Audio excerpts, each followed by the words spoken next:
Welcome to our voice. నేను journalist నవత. తెలంగాణలో లోక్సభ ఎన్నికలకు సంబంధించి హాట్ రాజకీయాలు, అలాగే ఆశావాహులు, ఎక్స్పెక్టేషన్స్ పెట్టుకున్న వాళ్ళు, ఒకే లోక్సభ సెగ్మెంట్కి సంబంధించి ఒక పార్టీ నుంచి పోటీ పడుతున్న వాళ్ళ సంఖ్య పెరిగిపోతుంది. తెలంగాణలో ఈసారి చాలా హాట్ సీట్ ఏది అంటే హైదరాబాద్. ఏఐఎంఐఎం కంచుకోట. అసదుద్దీన్ ఓవైసీ తిరుగులేని నాయకుడిగా అక్కడ గెలుపొందుతూ వస్తున్నాడు. దీనికి అనేక కారణాలు ఉన్నప్పటికీ ఈసారి ఆ కంచుకోటను బద్దలు కొట్టాలి అని బీజేపీ, ఇటు కాంగ్రెస్ రెండు కూడా గట్టిగా ప్రయత్నం చేస్తున్నాయి. బీజేపీ అయితే దీనికోసం ఒక వ్యూహ రచనే చేస్తోంది. ఎంఐఎం కంచుకోట బద్దలు కొట్టాలి, తెలంగాణ నుంచి పార్లమెంట్కి ఎంఐఎం చేరుకోకుండా చేయాలి. ఏవైతే హైదరాబాద్ పరిధిలోని 7 నియోజకవర్గాలు ఉన్నాయో ఈ 7 నియోజకవర్గాల్లో ఒక్క గోషామహల్ మినహా మిగిలినవన్నీ కూడా ఏఐఎంఐఎం చేతిలో ఉన్నాయి. గత అసెంబ్లీ ఎన్నికల నేపథ్యంలో మిగిలిన 6 సెగ్మెంట్లలో కూడా గట్టి పోటీ ఇచ్చింది బీజేపీ. ఈ అంశాన్ని చాలా క్లియర్గా లోక్సభ ఎన్నికలలో వ్యూహ రచనకు బీజేపీ వాడుతోందట. అక్కడ ఓటు షేరింగ్ ఎలా ఉంది, 2019 ఎన్నికల్లో ఏం జరిగింది, ఇప్పుడు ఆ కంచుకోటను బద్దలు కొట్టడానికి బీజేపీ ఎలాంటి వ్యూహ రచన చేసింది, ఎవరెవరు ఆశావాహులు ఉన్నారు, అందులో అవకాశాలు ఎవరికి ఉన్నాయి, బరిలో నిలబడితే గెలిచేదెవరు అనే పూర్తి విశ్లేషణను ఈ వీడియో ద్వారా నేను మీకు అందిస్తా. మొత్తానికి హైదరాబాద్ పార్లమెంట్ సెగ్మెంట్కి సంబంధించి మొత్తం 7 నియోజకవర్గాలు ఉన్నాయి. ఇందులో గోషామహల్ ఒక్కటే బీజేపీ, మలక్పేట కానీ, కార్వాన్ కానీ, చార్మినార్ కానీ, చాంద్రాయణగుట్ట కానీ, యాకత్పుర కానీ, బహదూర్పుర కానీ ఈ 6 కూడా ఏఐఎంఐఎం గెలుచుకుంది. ఇవి ఈ 6 సీట్లను అనేది మార్చలేకపోతున్నాం. దీంతోపాటు ఇటు నాంపల్లి కూడా, కాకపోతే హైదరాబాద్ పరిధిలోకి రావు. ఎప్పుడు వాళ్ళ 7 నియోజకవర్గాలు వాళ్ళు గెలుచుకుంటూనే ఉంటారు. ఈ 6 కూడా గట్టి పోటీ ఇచ్చింది ఎవరు అంటే BJP. Second place first place మారుతూ వచ్చిన చివరి నిమిషంలో ఏఐఎంఎం గెలుచుకుంటూ వచ్చింది. కాబట్టి ఇక్కడ మనం అర్థం చేసుకోవాల్సింది ఏంటంటే హైదరాబాద్ పార్లమెంట్ సెగ్మెంట్కి సంబంధించి పోటీ ఎంఐఎం వర్సెస్ బీజేపీగా మాత్రమే ఉంటుంది. మిగిలిన పార్టీలు లోక్సభ ఎన్నికల నేపథ్యంలో బరిలో ఉండవు. దానికి కూడా నేను ఉదాహరణ చెప్తా. 2019 ఎలక్షన్ ఫలితాలను చూసుకుందాం.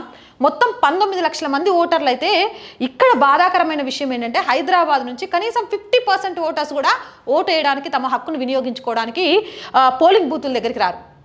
గత 2019లో 44.75% ఓట్లు నమోదయ్యాయి. 16 మంది అంటే పార్టీలతో పాటు ఇండిపెండెంట్ అభ్యర్థులుగా కూడా బరిలో దిగారు. ఇక్కడ కూడా చాలా చాకచక్యంగా చాలామందిని ఓటు చీలిక కోసం కూడా ఇండిపెండెంట్గా బరిలో దింపుతూ ఉంటుంది ఎంఐఎం అనే ఒక వాదన కూడా అక్కడ ఉంది. అలాగే ఓటు బ్యాంకు అనేది ఇక్కడ పెంచగలిగితే ఈ 44.75% అనే ఓటర్ల శాతం ఏదైతే ఉందో దాన్ని కనీసం 60% తీసుకొచ్చినా ఎంఐఎం కంచుకోట బద్దలు కొట్టొచ్చు. ఓట్లు వేయడానికి అక్కడ జనాలు ఆసక్తి చూపించి రావట్లేదు. ముఖ్యంగా హిందువులు, ముస్లిం మహిళలు ఓటును సద్వినియోగం చేసుకోవడంలో కొంచెం వెనుకబడిపోయి ఉన్నారు అంటూ కూడా సోషల్ మీడియాలో వార్తలు అయితే వస్తాయి. ఇక హైదరాబాద్లో జాబ్ చేసేటోళ్ళు పొరపాటున ఎన్నికలు కనుక శుక్రవారమో సోమవారమో వచ్చినాయి అంటే ఇంటికి తాళాలు వేసి అసలు ఓటు హక్కు వాల్యూ మర్చిపోయి సొంత ఊర్లోకి వెళ్ళి ఏసీలు వేసుకొని సినిమాలు చూస్తుంటారు. ఇట్స్ నిజంగా సిగ్గుపడాల్సిన విషయం అది. ఓటు అనే ఒక హక్కును వినియోగించుకొని 5 సంవత్సరాల పాటు మనం ఏలుకునే నాయకుడు ఎలా ఉండాలి అనే నిర్ణయం తీసుకోవాల్సిన సమయంలో చదువుకున్న విజ్ఞానవంతుడైన ఒక ఎంప్లాయీ ఒక బద్ధకస్తుడిగా మారి ఆ బద్ధకస్తుడే రేపు సమాజంలో ఏదైనా జరిగితే ప్రభుత్వం మీద నిందలేయడానికి సిద్ధంగా ఉంటాడు. కాబట్టి ఈసారి బీజేపీ ఎక్కువ కాన్సన్ట్రేట్ చేసింది ఈ ఓటు శాతం పెంచడానికి. 44.75% నమోదైన గత పార్లమెంట్ సెగ్మెంట్ ఎన్నికల లోపల ఏదైతే ఓటు పర్సంటేజ్ ఉందో ఈసారి దాన్ని పెంచాలి అనే కోణంలో ఇప్పటికే బీజేపీ హైదరాబాద్కి సంబంధించిన లోక్సభ సెగ్మెంట్ విషయంలో ఇంటింటికి బీజేపీ అంటూ కుల మతాలకు అతీతంగా ప్రతి గడపను టచ్ చేస్తూ మైనారిటీలు బీజేపీని, మోదీని ఎంతవరకు ఓన్ చేసుకున్నారు అనే అంశాల మీద కూడా పూర్తి నివేదికను తెప్పించుకుంటున్నట్టు సమాచారం. అండ్ ఈ 19 లక్షల ఓటర్లు ఒకసారి చూస్తే ఇక్కడ మెయిల్, ఫిమేల్ 9 లక్షల చిల్లర ఓటర్లు ఉంటూనే ఉన్నారు. కానీ పోలైన ఓట్లు చూస్తే 8,77,000 మాత్రమే, 44% మాత్రమే. ఈ 44% ఓట్ల పోలింగే ఎంఐఎంని, అసదుద్దీన్ని హైదరాబాద్ కంచుకోటగా మార్చిందే తప్ప అంతకు మించి ఎంఐఎంకి కానీ అసదుద్దీన్కి కానీ అంత సీన్ లేదు అని బీజేపీ నాయకురాలు యమునా పాఠక్ చాలా సందర్భంలో చెప్పుకుంటూ వచ్చారు. ఆవిడే కాదు, బీజేపీకి సంబంధించిన చాలామంది లీడర్లు కూడా ఈ విషయాన్ని చెప్పుకుంటూ వచ్చారు. లాస్ట్ ఒకసారి 2019 ఎలక్షన్స్ చూస్తే 2019లో ఏఐఎంఐఎం అసదుద్దీన్ 5,17,471 ఓట్లతో 58.95% ఓటు షేరింగ్తో దరిదాపు 2.5 లక్షల పైగా ఓట్లతో గెలుపొందాడు. సెకండ్ ప్లేస్లో బీజేపీ నుంచి భగవత్రావు, మనందరికీ తెలుసు, భగవత్రావు గురించి పరిచయం అక్కర్లేదు. ఈయన బరిలో ఉన్నారు. 2,35,285 ఓట్లతో, అంటే 26.8% ఓట్ పోలింగ్ అయింది. 50% ఓట్ల షేరింగ్ అనేది ఇక్కడ చాలా క్లియర్గా కనిపిస్తోంది. ఆ తర్వాత బీఆర్ఎస్ నుంచి పుస్తే శ్రీకాంత్ 63,239 ఓట్లతో 7.2, అంటే బీఆర్ఎస్ ఓట్ షేరింగ్ కూడా ఇక్కడ చాలా తక్కువ. కాంగ్రెస్ విషయానికి వస్తే ఫిరోజ్ ఖాన్ నాంపల్లి నుంచి పోటీ చేశారు. ఆ తర్వాత మళ్ళీ పార్లమెంట్ ఎలక్షన్లో బరిలో దిగారు. 49,944 ఓట్లతో 5.69% ఓట్ షేరింగ్ చేసుకున్నారు. అయితే ఫిరోజ్ ఖాన్ ఈ విషయంలో చెప్పేది ఏంటంటే, ఆధార్ని కనుక ఓటర్ కార్డుకి లింక్ చేస్తే ఖచ్చితంగా కూడా ఫిరోజ్ ఖాన్ ఓట్లు పెరుగుతాయి, ఇక్కడ దొంగ ఓట్లు ఎక్కువ పడుతున్నాయి అంటూ కాంగ్రెస్ తరపున ఈ ఎంఐఎం, ఎస్పెషల్లీ ఎంఐఎం నియోజకవర్గాలకు సంబంధించి ఫిరోజ్ ఖాన్ చాలాసార్లు చెప్పారు. ఇప్పుడు 2024 ఈ ఎలక్షన్స్ గురించి మనం మాట్లాడుకోవాల్సి వస్తే ఈ పార్టీల ప్రభావం ఏ మేర ఉంటుంది అనేది ఒకసారి మనం విశ్లేషించుకోవాల్సి వస్తే, ఏఐఎంఐఎం ఈ కంచుకోటను బద్దలు కొట్టాలని అక్కడున్న ముస్లింలే చాలా క్లియర్గా ఉన్నట్టు సమాచారం. ఈ 6 నియోజకవర్గాల ఎమ్మెల్యేలకు సంబంధించి ఎంత బలంగా ఉన్నా కూడా, ప్రభావం ఎంత చూపించినా కూడా, ప్రతి ఒక్కరూ గనక ఓటింగ్ కేంద్రాల దగ్గరికి వచ్చి ఓటు వేస్తే ఆ కోట బీటలు బారడం కాదు, పటా పంచలైపోయిద్ది అని చెప్తున్నారు. ఆ దిశగానే ప్రయత్నాలు చేస్తున్నారు. అండ్ అసదుద్దీన్కి సంబంధించి కొంత డెవలప్మెంట్ ఇప్పటి వరకు కూడా హైదరాబాదు, తెలంగాణలో ఎక్కడో ఒక మూల డెవలప్మెంట్ ఉన్నా, హైదరాబాద్ లాంటి గ్రేటర్ సిటీలో ఉండి కూడా డెవలప్మెంట్కి నోచుకొని ఏమైనా ఉన్నాయంటే ఇవే నియోజకవర్గాలు, ఇదే పార్లమెంట్ సెగ్మెంట్. కారణం ఏంటి అంటే, ఇవి డెవలప్ జరిగి ఇక్కడున్న ఓటర్ చైతన్యవంతుడయ్యి ఓటింగ్ కేంద్రాల దగ్గరికి వస్తే ఇక అసదుద్దీన్ కానీ ఎంఐఎం పార్టీ కానీ హైదరాబాద్లో మనుగడ అసాధ్యం అని తెలిసి అక్కడ ఓటర్లను చైతన్యవంతుల్ని కానియకుండా, అక్కడ ఎలాంటి డెవలప్మెంట్ జరగకుండా, అంటే కరెంటు బిల్లు కట్టకపోండి బాయ్, మీకేమైంది, నేనున్నా కదా అంటే చైతన్యం కావద్దు. అది మన బాధ్యత. మన హక్కుల కోసం ప్రభుత్వంతో పోరాడినప్పుడు బాధ్యతగా ప్రభుత్వానికి మనం చేయాల్సిన పనులు చేయాలి అనే విజ్ఞతను కల్పించడంలో ఎంఐఎం నాయకులు పూర్తి వైఫల్యం చెందుతున్నారు. మొన్నటికి మొన్న కూడా మనం చూసాము, ఇదే ఎంఐఎం నాయకుడికి కార్పొరేటర్ రిలేటివ్ ఇంట్లో కరెంటు బిల్లు కోసం పోతే పాపం ఆయన మీద కేసు పెట్టించి కరెంటుకి సంబంధించిన వాళ్ళంతా రోడ్డు ఎక్కారు. ఈ పాత బస్తీ ఏరియాలలో కరెంటు బిల్లు వసూలు చేయాలంటే భయం అవుతుందని.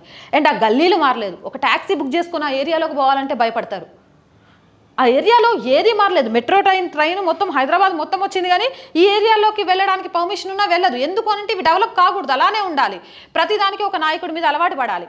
కరెంటు బిల్లు కట్టే స్తోమత లేదు, మా ఎమ్మెల్యేతో చెప్దామా, మా కార్పొరేటర్ చేతుల్లో చెప్దామా, వాళ్ళ చేతుల్లో మనం పడ్డాము అని అంటే మన ఓటు బ్యాంక్ వాళ్ళు కాపాడుకుంటూ ఉంటారు. ఇలా అక్కడ ఒక్కళ్ళ మీద డిపెండెడ్ లైఫ్ అనే దాన్ని ఎంఐఎం పార్టీ హైదరాబాద్లో అలవాటు చేస్తూ వచ్చింది. కాబట్టి ప్రజల్లో ఆలోచన మొదలైంది. ఎప్పుడైతే త్రిబుల్ తలాక్ విషయంలో కానీ, అలాగే ఉమ్మడి పౌరసత్వ బిల్లు విషయంలో కానీ చాలా క్లియర్గా బీజేపీ చెప్తూ వచ్చిందో, ఏ విషయాలను అయితే చెప్పుకుంటూ వచ్చిందో, భారతదేశంలో ఉన్న ముస్లిమ్స్కి, ఇక్కడే పుట్టి ఇక్కడ పౌరసత్వం ఉన్న ముస్లిమ్స్కి ఏం కాదు, వాళ్ళకి ఇంకా ఇలా అక్రమంగా వచ్చిన వాళ్ళందరినీ ఎల్లగొట్టేస్తే రిజర్వేషన్ ఫలాలు పూర్తిగా అందుతాయి, నిజంగా కూడా మైనారిటీలకు సంబంధించిన రిజర్వేషన్ పూర్తి ఫలాలను మీ నాయకులే మీ దగ్గరికి రాకుండా అడ్డుపడుతున్నారు. అలాగే త్రిబుల్ తలాక్ అనే ఒక అంశంతో మీ ఇంటి మహిళల్ని అవహేళన చేస్తున్నారు. అలా కాదు, పెళ్ళి అనే ఒక వ్యవస్థకి భార్య అనే ఒక పదానికి అర్థం ఉంటుంది అనే విషయాన్ని ప్రజల్లోకి తీసుకెళ్లడంలో బీజేపీ నాయకులు సక్సెస్ అయ్యారు. ఈ విషయంలో, హైదరాబాద్ విషయంలో నాకు తెలిసినంత వరకు 12 సంవత్సరాల నుంచి యమునా పాఠక్ అక్కడున్న మహిళలను చైతన్యం చేయడానికి చాలా ట్రై చేస్తున్నారు. ఆ మహిళల సమస్యల మీద ఉద్యమం చేయడంలో ముందున్నారు. సరే, అది పక్కన పెట్టేద్దాం. ఇలా అసదుద్దీన్కి సంబంధించి వ్యతిరేకత వచ్చింది. అండ్ ఓటు షేరింగ్, ఓటు శాతం అంటే పోలింగ్ బూతులకు వచ్చి ఓటు వేయడానికి ఆసక్తి చూపుతున్న జనాల సంఖ్య పెరుగుతోంది. ఇవి రెండు కూడా ఎంఐఎంకి చాలా చాలా నష్టం కలిగించే విషయం. ఇక్కడ ఎంఐఎం ఓట్లు చీలడానికి ఇంకొక కారణం ఎవరవుతారు అంటే కాంగ్రెస్. ఎందుకు అంటే ఈసారి కూడా కాంగ్రెస్ బరిలో ఫిరోజ్ ఖాన్ ఉండబోతున్నట్టు తెలుస్తోంది. సరే, ఫిరోజ్ ఖాన్ కాదు, ఇంకొకరు బరిలో ఉన్నా కూడా ఇండియన్ ముస్లిం లీగ్, ఇది ఏ రాజకీయ పార్టీ కాదు, కానీ ముస్లిమ్స్కి సంబంధించిన ఒక సంస్థ. ఈ ఇండియన్ ముస్లిం లీగ్ అనేది కాంగ్రెస్ పార్టీకి సపోర్ట్ చేస్తోంది. గత అసెంబ్లీ ఎన్నికల నేపథ్యంలో కూడా చాలా చోట బీఆర్ఎస్కి సంబంధించిన ముస్లిం నేతలు ఓడిపోవడానికి కారణం అదే. ఇండియన్ ముస్లిం లీగ్ కాంగ్రెస్కి సపోర్ట్ చేయడమే. కాబట్టి ఇండియన్ ముస్లిం లీగ్ ద్వారా ఏదైతే ఈ 58.95% ఓట్ షేరింగ్ ఉందో ఇది ఖచ్చితంగా చీలిపోయి కాంగ్రెస్కి వస్తుంది. ఈ రెండూ చీలిపోతే అసలు 4వ స్థానంలో ఉన్న కాంగ్రెస్ మొదటి స్థానంలో ఉన్న ఎంఐఎం ఓట్లను చీల్చితే ఖచ్చితంగా 2వ స్థానంలో ఉన్న బీఆర్ఎస్కి అది ప్లస్ అవుతుంది. 2 లక్షల ఓటు తేడా అంటే అది పెద్ద విషయమే కాదు. ఎందుకంటే ఓట్ షేరింగ్ పెరగడము, ఇంటింటికి బీజేపీ అంటూ వెళ్ళడము, అలాగే ఈ సెగ్మెంట్లకు సంబంధించిన హిందువులంతా చైతన్యం కావడము, అయోధ్య రామ్లల్లా విగ్రహ ప్రతిష్ట, ఆ తర్వాత అసదుద్దీన్కి 300 మీటర్ల దూరంలోనే ఉన్న శాస్త్రీపురంలోని అయోధ్యనాథ్ మందిరం విషయం చుట్టుపక్కల ఈ మధ్యకాలంలో అక్కడ జరుగుతున్న ప్రతి కార్యక్రమానికి వందల సంఖ్యలో, ఒకప్పుడు ఒకటి ఇద్దరు వచ్చేది, ఇప్పుడు వందల నుంచి వేల సంఖ్యలో జనం రావడం స్టార్ట్ చేశారు. అంటే అక్కడ చైతన్యం అనేది మొదలైంది. ఇదంతా కూడా బీజేపీ ఖాతాలోనే పడుతుంది. మరి బీజేపీ ఖాతాలో పడితే భగవత్ రావుకి ఈసారి సీట్ ఇవ్వాలి కదా, గతంలో పోటీ చేసి తన ఏంటి అని చూపించుకున్నది. మరి ఈసారి ఎవరికి సీట్ ఇస్తున్నారు అంటే, ఈసారి బరిలో అంటే ఆశావాహులుగా భగవత్ రావు ఉన్నారు, యమునా పాఠక్ ఉన్నారు, దాంతోపాటు విరంచి హాస్పిటల్స్కి సంబంధించిన మాధవీలత ఉన్నారు. వీళ్ళ ముగ్గురు కూడా హైదరాబాద్ సెగ్మెంట్ మీద కోటి ఆశలతో ఉన్నారు. ఇందులో ఒక్కొక్కరి గురించి మనం మాట్లాడుకోవాల్సి వస్తే, ఇక బీఆర్ఎస్ గురించి పెద్ద మాట్లాడుకోవాల్సిన లేదు. పుస్తే శ్రీకాంత్ ఈసారి అసలు బీఆర్ఎస్ అనేది అసెంబ్లీ ఎలక్షన్స్లో లేదు, లోక్సభలో పెద్ద ప్రభావం చూపుతుంది అని కూడా అనుకోవట్లేదు. కాబట్టి హైదరాబాద్ సెగ్మెంట్ విషయంలో కొంత బీఆర్ఎస్ పక్కకి వెళ్ళిపోయిందనే చెప్పాలి. ఇప్పుడు మనం ఇక్కడ మాట్లాడుకో, ఎందుకంటే ఇక్కడ పోటీ ఇవ్వడానికి కూడా బీఆర్ఎస్ ఇష్టపడదు. ఎందుకంటే దీని కార్ స్టీరింగ్ ఎంఐఎం చేతిలోనే ఉంటుంది కదా ఎప్పుడు. కాబట్టి స్టీరింగ్ అప్పచెప్పేసి మళ్ళీ మీ మీద మీకు పోటీ అంటే ఊరుకోరు కదా. కాబట్టి ఎలా ఎవరినో ఒకళ్ళు నిలబెడతారు, పైన ప్రచారం చేసినట్టు చేస్తారు, అటు వాళ్ళకు ప్లస్ అయ్యేలాగా చేస్తారు, అది వేరే విషయం. ఇప్పుడు మనం బీజేపీ గురించి, బీజేపీ బరిలో దించబోయే స్ట్రాంగెస్ట్ పర్సన్ ఎవరు అనేది మాట్లాడుకోవాల్సి వస్తే, ఎంఐఎం కంచుకోటను పగలగొట్టింది ఒక ఆడపిల్ల. అంటే ఎంఐఎం పరిస్థితి ఎట్లుంటుంది? అసదుద్దీన్ లాంటి ఒక లీడర్ను ఓడించింది ఒక ఆడపిల్ల అని దేశవ్యాప్తంగా మాట్లాడుకుంటే ఎట్లుంటుంది? ఎస్, ఈ స్ట్రాటజీ దేశవ్యాప్తంగా ఎంఐఎంని దెబ్బ కొట్టాలి అంటే హైదరాబాద్ కంచుకోటను ఒక ఆడపిల్లతోనే బద్దలు కొట్టియాలి. దీనికి భగవత్ రావు గురించి చాలా క్లియర్గా మనం మాట్లాడుకోవచ్చు. ఆయనకి ఎంత సపోర్టర్స్ ఉన్నారో, పార్టీకి విధేయుడిగా కూడా అంతే ఉంటాడు. పార్టీ ప్రజల్లోకి వెళ్ళడము, పార్టీ విజయం సాధించాలి అనుకోవడం మాత్రమే ఆశిస్తూ ఉంటాడు. కాబట్టి ఒకవేళ పార్టీ అలాంటి నిర్ణయం తీసుకుంటే ఆయన కూడా ఖచ్చితంగా యాజ్ యూజువల్గా పార్టీకి విధేయులుగా ఉంటారు. ఇక్కడ యమునా పాఠక్ అండ్ విరంచి మాధవీలత వీళ్ళిద్దరూ ఈ మధ్యకాలంలో సోషల్ మీడియాలో బాగా కనిపిస్తున్నారు. కొన్ని ఛానల్స్లో యమునా పాఠక్ అని, కొన్ని ఛానల్స్లో మాధవీలత అని చెప్పి ప్రచారం చేస్తున్నారు. అయితే ఇక్కడ మాధవీలత గురించి మనం మాట్లాడుకోవాల్సి వస్తే, మాధవీలత ఒక ఆధ్యాత్మిక గురువుగా, విరంచి హాస్పిటల్ ఎండీగా, తను అక్కడే పుట్టాను కాబట్టి ఆ లోక్సభ సెగ్మెంట్లో పోటీ చేసి తాను పుట్టిన స్థలానికి ఏదో సాధించాలి, ఏదో న్యాయం చేయాలని పరితపించే ఒక వ్యక్తిగా కనిపిస్తున్నారు. కానీ బీజేపీ అనేది ఒక నిబద్ధతతో కలిసి నడిచే పార్టీ. ఎవరో ఎన్నికలకు వారముందనంగా పార్టీలోకి వచ్చేసి లోక్సభ నాదే అని ఎన్నికల్లో పోటీ చేయడం అనేది మనం బీజేపీ చరిత్రలో చూడలేదు. ఇప్పటి వరకు విరంచి మాధవీలత పార్టీలో చేరిక విషయంలో ఎలాంటి క్లారిటీ లేదు. ఇంకో నెల 15 రోజుల్లో ఎన్నికలు ఉన్నప్పటికీ ఆవిడ ఇంకా పార్టీలో చేరలేదు. అయితే దీని గురించి 2 రకాల వాదనలు వస్తున్నాయి. ఈమె చేస్తున్న సేవా కార్యక్రమాలను చూసి మోదీ 540కి పైగా ఉన్న లోక్సభ సెగ్మెంట్లలో హైదరాబాద్లో ఎవరు చేస్తున్నారు అనేది గ్రహించి మాధవీలతని పిలిచి స్వచ్ఛందంగా పార్టీలో జాయిన్ అవ్వు, నీకు లోక్సభ సెగ్మెంట్ ఇస్తారు అనే ఒక ఆశాభావంతో మాధవీలత ఉంది అనేది కొంతమంది కామెంట్. కానీ అలాంటివి బీజేపీలో అసాధ్యం అంటున్నారు రాష్ట్ర నాయకత్వంలోని కొంతమంది. బీజేపీ పార్టీలో చేరిన తర్వాత బీజేపీ పార్టీకి ఎంతవరకు విధేయులుగా ఉన్నారు, పార్టీ సిద్ధాంతాలను ఎంతవరకు భుజాల మీద మోస్తారు, పార్టీ కోసం ఎంతవరకు పని చేయగలుగుతారు అనేది పూర్తిగా గ్రహించిన తరువాత మాత్రమే అర్ధబలమో అంగబలమో లేకపోతే ఇంకో బలమో చూసుకొని సీటు ఆశించడం అనేది జరగదు. వీటన్నిటికంటే కూడా బీజేపీలో ముఖ్యమైనది ఏంటంటే కార్యకర్తల బలం, తమ పార్టీ అనుకునే ఒక వ్యక్తిత్వం, ఇవి రెండు కోరుకుంటుంది బీజేపీ.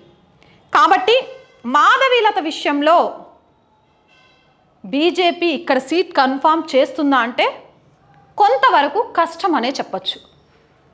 లోక్సభ ఎన్నికలు ఎవరు అనుకున్నా కాకపోయినా ఇంకో 2 monthsలో జరగనున్నాయి. ఈ 2 నెలలలో కూడా పార్టీలో లేకుండా తన పని తాను చేసుకుంటూ పోతూ ఇప్పటి వరకు బీజేపీ పార్టీకి సంబంధించి వ్యక్తి మీద ఆధారపడే పార్టీ కాదు, వ్యవస్థ మీద ఆధారపడుతూ వ్యక్తులు ఉండాలి. మనం ఈటెల రాజేందర్ని చూసాం, అలాగే వేరే పార్టీల నుంచి వచ్చిన చాలామంది నాయకులను చూసాం. వాళ్ళంతా కూడా మోదీ బీజేపీ ఆ తర్వాతే మేము అంటూ పనిచేస్తారు. కానీ ఇంకా 2 నెలల ఎన్నికల ముందు కూడా మాధవీలత నేను అనే ప్రచారంలోనే ఉన్నారు తప్ప బీజేపీ పార్టీ అనే ప్రచారంలో లేరు, బీజేపీ నాయకత్వం అనే ప్రచారంలో లేదు, బీజేపీ సభ్యత్వం అనే ప్రచారంలో లేరు. కాబట్టి కొంత మాధవీలతకు అది నెగిటివ్గా మారొచ్చు అని చెప్తున్నారు. ఇక మిగిలిన ఒకే ఒక్క లేడీ యమునా పాఠక్. యమునా పాఠక్ గురించి మనం మాట్లాడుకోవాల్సిన అవసరం ఉంది. ఎందుకు అనంటే ఆవిడ ఇప్పుడు కాదు ఎప్పటి నుంచో యమునా పాఠక్ బీజేపీ పార్టీలో మమేకమై పనిచేస్తూ ఉన్నారు. అలాగే తెలంగాణ బీజేపీ మహిళా మోర్చా అఫీషియల్ స్పోక్స్ పర్సన్గా కూడా ఉన్నారు. ఈమె మానసికంగా ఇబ్బంది పడుతున్న వాళ్ళకు కౌన్సిలింగ్ చేస్తూ ఉంటారు. దేశ విదేశాల్లో వీటికి సంబంధించిన స్పీచ్లు ఇచ్చారు. ఒక ఆధ్యాత్మిక విషయాల్లో ముఖ్యంగా హైదరాబాద్లోనే పుట్టారు ఈవిడ కూడా, యమునా పాఠక్ కూడా. హైదరాబాద్లో పుట్టిన యమునా పాఠక్ ఎస్పెషల్లీ మహిళల విషయంలో 9 నెలల పిల్ల పాప మీద జరిగిన మనందరికీ అత్యాచారం గుర్తే ఉండుంటుంది. ఆ విషయంలో రాష్ట్ర వ్యాప్తంగా మహిళా హక్కుల సంఘం, శిశు సంఘాలు ఇవన్నీ పేర్లు చెప్పుకుంటారు కదా, వాళ్ళందరికంటే 100 రెట్లు ఎక్కువ పోరాడిన వ్యక్తి యమునా పాఠక్. ఆవిడ ఆ విషయంలో తీసుకున్న స్టాండ్ ఈరోజు ఆ 9 నెలల పసిపాప ఇష్యూ రాగానే రాష్ట్ర వ్యాప్తంగా ఎవరి పేరు మాట్లాడుకుంటారు అంటే యమునా పాఠక్ పేరే మాట్లాడుకుంటారు. అండ్ సామాజిక సంఘ సంస్కర్తగా కూడా ఆవిడ అనేక కార్యక్రమాలు చేశారు. తెలుగు అంటే మన భారతీయ సంస్కృతి సాంప్రదాయాలను పాటిస్తూ వాటిని పెంపొందించడానికి హైదరాబాద్ లాంటి ఓల్డ్ సిటీలో కూడా అనేక కార్యక్రమాలు నిర్వహించుకుంటూ వచ్చారు. అంతేకాదు ఆర్మీ కుటుంబం నుంచి, దేశభక్తి కలిగిన ఒక ఆర్మీ కుటుంబం నుంచి వచ్చిన వ్యక్తిని ఈవిడ మ్యారేజ్ చేసుకున్నారు. ఇప్పటికీ కూడా చాలాసార్లు యమునా పాఠక్తో మాట్లాడినప్పుడు ప్రతి ఆడపిల్లకి ఎప్పుడు ఒక సంపూర్ణ జీవితం వస్తుంది అని చెప్తే ఒక తల్లి అయిన తర్వాతే సంపూర్ణ జీవితం వస్తుంది అని చెప్తుంటారు. కానీ ఆ సంపూర్ణ జీవితం కంటే సమాజంలో చేయాల్సిన పనులే చాలా ఉన్నాయి. ఒక సంపూర్ణ జీవితాన్ని కోరుకొని పిల్లలతోటి, లేకపోతే నా కుటుంబం అని కాదు, విశ్వమంతా భారతదేశం అంతా నా కుటుంబమే అనుకోవాలి అనే ఒక ఆలోచనతోటి నేను పిల్లల్ని కూడా వద్దనుకుంటున్నాను అని చాలా ఇంటర్వ్యూలలో ఆవిడ చెప్తుంటే విన్నాను. సో ముఖ్యంగా చిన్న పిల్లల విషయంలో, హోమ్స్ విషయంలో, అనాథ పిల్లల విషయంలో ఆవిడ తీసుకున్న నిర్ణయాలు, ఇదే మహిళలు, ముస్లిం మహిళలకు సంబంధించి అనేక కార్యక్రమాలలో జైలుకి వెళ్ళడం, వాళ్ళ తరపున పోరాటం. హైలైట్ ఏంటంటే బండి సంజయ్ ప్రజా సంగ్రామ యాత్ర చేశాడు, మనందరికీ గుర్తుంది కదా, ఈ ఓల్డ్ సిటీ ఏరియాలలో. అప్పుడు యమునా పాఠక్ నేతృత్వంలో 100ల సంఖ్యలో ముస్లిమ్స్ బండి సంజయ్ ప్రజా సంగ్రామ యాత్రలో పాల్గొన్నారు. ఆ విజువల్స్ ఇప్పటికి కూడా దొరుకుతాయి. ఎందుకు యమునా పాఠక్కి సంబంధించిన ఈ విషయాలన్నీ ఇక్కడ చెప్తున్నాము అంటే ఇవన్నీ కూడా ఆల్రెడీ ఇక్కడ భగవత్రావు హిందువులంతా ఏకమవ్వడము, ముస్లింలలో వచ్చిన వ్యతిరేకతతో పాటు ఇక్కడ పోటీలో దిగే వ్యక్తి యొక్క అర్హతలు కూడా చాలా ముఖ్యం. ఆ అర్హతలను ఒకసారి డీటెయిల్గా తెలుసుకోవడం కూడా చాలా ముఖ్యం. ఆ నేపథ్యంలోనే మహిళతో ఢీకొట్టించాలి అనుకుంటున్నారు అని తెలిసినాక ఇక్కడ బరిలో ఉన్న మహిళలు ఎవరు, వాళ్ళ క్వాలిటీస్ ఏంటి, ఢీ కొడితే ఎంతవరకు చేరుకోగలుగుతారు అనేది ఆలోచిస్తే చాలా క్లియర్గా యమునా పాఠక్ విషయంలో మనం తెలుసుకున్న విషయాలు ఏంటి అంటే ఈవిడ పిల్లలు కనబడకుండా పోయిన 9 రాష్ట్రాలకు సంబంధించి 9 నెలల పసిపిల్ల విషయంలో కానీ, ఏదైనా రాష్ట్రంలో పిల్లలు తప్పిపోతే ఆ పిల్లలకు సంబంధించి వెతికే కార్యక్రమాలు కానీ, అతి ముఖ్యమైనది జోగిని వ్యవస్థ. జోగిని వ్యవస్థ మీద కూడా ఈమె చాలా పెద్ద పోరాటం చేశారు. అది కూడా హైదరాబాద్ పార్లమెంట్ సెగ్మెంట్కి చాలా ప్లస్గా మారే అవకాశం ఉంటుంది. అంతేకాదు ప్రజా సంగ్రామ యాత్ర, ఇందాక నేను చెప్పాను కదా, ప్రజా సంగ్రామ యాత్ర విషయంలో కానివ్వండి, చిన్న చిన్న విషయాల్లో ఏం చేసిండు ఓవైసీ, చేసింది ఏందాడా ఇలానే మాట్లాడుతూ ఓవైసీ హైదరాబాద్ లోక్సభ సెగ్మెంట్కి చేస్తున్న అన్యాయాలను ప్రశ్నించడంలో అనుక్షణం ఒక ఆధ్యాత్మికతే కాదు, ఒక రాజకీయ నాయకురాలుగా ఉండాలి అంటే ఒక పోరాట పటిమ ఉండాలి, తెగింపు ఉండాలి, ఏం జరిగినా ఏం కాదనే ఒక తత్వం ఉండాలి, కుటుంబం నుంచి పూర్తి ప్రోత్సాహం ఉండాలి, దేన్నైనా నిలదీసి జైల్లోనైనా బ్రతకగలిగే ఒక సంకల్పం ఉండాలి. అవన్నీ కూడా యమునా పాఠక్లో చాలా క్లియర్గా కనబడుతూ వచ్చాయి, చూస్తూ వచ్చారు చాలామంది. ఇప్పుడు ఒకవేళ ఇవ్వాల్సి వస్తే, మహిళకే ఇవ్వాల్సి వస్తే యమునా పాఠక్ నాకెందుకు ఇవ్వకూడదు, నాకేం తక్కువ అని అడగడంలో తప్పు లేదు అనేది కూడా చాలామంది అభిప్రాయం. ఓల్డ్ సిటీ ఏరియాలో చిన్నపిల్లల మీద జరుగుతున్న అత్యాచారాలకు సంబంధించి చాలా పెద్ద ఎత్తున పోరాడిన వాళ్ళలో యమునా పాఠక్ ఒకళ్ళు. ఇలాంటివి చాలా జరుగుతాయి. చిన్నపిల్లలుగా ఉన్నప్పుడే పెళ్ళిళ్ళు చేసేయడం, వాళ్ళని వేరే దేశాలకు పంపించడం, అక్కడ ఆ పిల్లల భవిష్యత్తు ఎలా మారిపోతుందో, అంటే ఇక్కడ ప్రజలను చైతన్యవంతుల్ని కానివ్వరు, వాళ్ళకి రావాల్సిన ఫలాలను అందనివ్వరు, వాళ్ళని విద్యావంతులు కానివ్వరు, వాళ్ళ డెవలప్మెంట్ రానియరు, దాంతో ఆర్థికంగా వెనకబడిపోతారు. ఆర్థికంగా వెనకబడిపోయినప్పుడు ఆ ఇంటికి ఆర్థికంగా సెటిల్ అవ్వడానికి ఆ ఇంటి ఆడపిల్లల్ని, ఈ విషయాలు చాలా సందర్భాల్లో యమునా పాఠకే చాలా డిబేట్స్లలో, చాలా ఇంటర్వ్యూస్లో చెప్పారు. అలా ఎవరైతే అమ్మాయిల్ని చిన్న వయసులోనే పెళ్లి చేసి పంపిస్తూ ఉంటారో ఉమెన్ ట్రాఫికింగ్కి సంబంధించి చాలా పెద్ద ఎత్తున పోరాటం చేశారు. ఎస్పెషల్లీ ఓల్డ్ సిటీ, ఈ హైదరాబాద్ పార్లమెంట్ సెగ్మెంట్ ఏరియాలో దీనికి సంబంధించి చాలా చేసుకుంటూ వచ్చారు. అంతేకాదు ఈ హైదరాబాద్ లోక్సభ సెగ్మెంట్కి సంబంధించి గల్ఫ్, తెలంగాణ వ్యాప్తంగా కూడా గల్ఫ్ కార్మికులు ఎదుర్కొంటున్న సమస్యలపై కూడా పోరాడిన నాకు తెలిసినంత వరకు ఏకైక మహిళ ఈ ఓల్డ్ సిటీ ఏరియా నుంచి మాత్రం యమునా పాఠక్ అనే చెప్పొచ్చు. నేను ఎవరి పేరైతే వినలేదు. గల్ఫ్ కార్మికుల విషయంలో ఈ హైదరాబాద్ సెగ్మెంట్కి సంబంధించి పలానా నాయకురాలు పోరాటం చేస్తున్నారని అయితే నేను వినలేదు. యమునా పాఠక్ గురించి మాత్రం కొన్ని సందర్భాల్లో, కొన్ని డిబేట్స్లో, కొన్ని ఇంటర్వ్యూస్లో, కొన్ని ఉద్యమాలలో ఆవిడ పేరైతే చూస్తూ వచ్చాను. ఇక వ్యభిచార మాఫియా, జరుగుతున్న వ్యభిచార మాఫియా మీద కూడా ఒక యుద్ధం చేసిన నేతగా కూడా అలాగే వీటన్నిటితో పాటు ఇవన్నీ బాగానే ఉన్నాయి. ఒక మనిషికి ఉండాలి, కానీ ఒక అమ్మాయి సమాజంలోకి రావాలంటే ఎలా ఉండాలి, తనను తాను సెల్ఫ్గా ఎలా ప్రొటెక్ట్ చేసుకోవాలి, ఇలా సెల్ఫ్ ప్రొటెక్షన్ మహిళలకు నేర్పించడంలో, అలాగే నేర్పిస్తూ సెల్ఫ్ ప్రొటెక్షన్ ద్వారా కానీ స్వతహాగా కానీ సమాజంలో తనను తాను నిరూపించుకుంటూ వస్తున్న మహిళలను ఒక వేదిక మీదకి తీసుకొచ్చి సత్కరించడంలో కానీ ఇలాంటి కార్యక్రమాలన్నీ చేయడంతో ఓల్డ్ సిటీలోని చాలా ఏరియాలో యమునా పాఠక్ పేరు పరిచయం చేయాల్సిన అవసరం లేదు.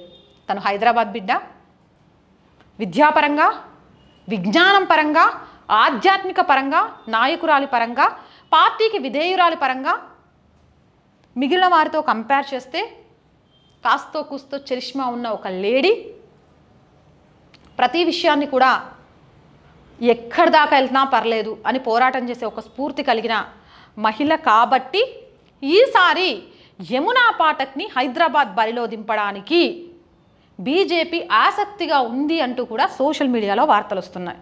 బీజేపీ ఎంఐఎం కంచుకోటను బద్దలు కొట్టాలి అనే నిర్ణయాన్ని తీసుకుంది. అది కూడా ఒక మహిళ చేత కంచుకోటను బద్దలు కొట్టించడం ద్వారా ఇక మళ్ళీ ఎంఐఎంని కోలుకోలేని దెబ్బతీయాలి అని చూస్తుంది. దానికోసం ఇక్కడ పోటీ పడుతున్న ఇద్దరు మహిళలలో ఎవరు దీనికి అర్హులు అనేది ఒక్కసారి అక్కడున్న జనం గనక ఆలోచిస్తే, పార్టీ గనక ఆలోచిస్తే యమునా పాఠక్కి ఎక్కువగా ఆస్కారం ఉంది, అర్హత ఉంది అనే విషయం సోషల్ మీడియాలో అయితే హల్చల్ చేస్తోంది. మరి మీరేమనుకుంటున్నారు? హైదరాబాద్ సెగ్మెంట్ పై నేను అందించిన ఎనాలిసిస్ మీకు ఏమనిపించింది అనేది కింద కామెంట్ సెక్షన్లో తెలియజేయండి. ఇలాంటి మోర్ వీడియోస్ కోసం మన ఛానల్ వెంటనే సబ్స్క్రైబ్ చేయండి. వీడియో నచ్చిందా? లైక్ చేయండి, షేర్ చేయండి.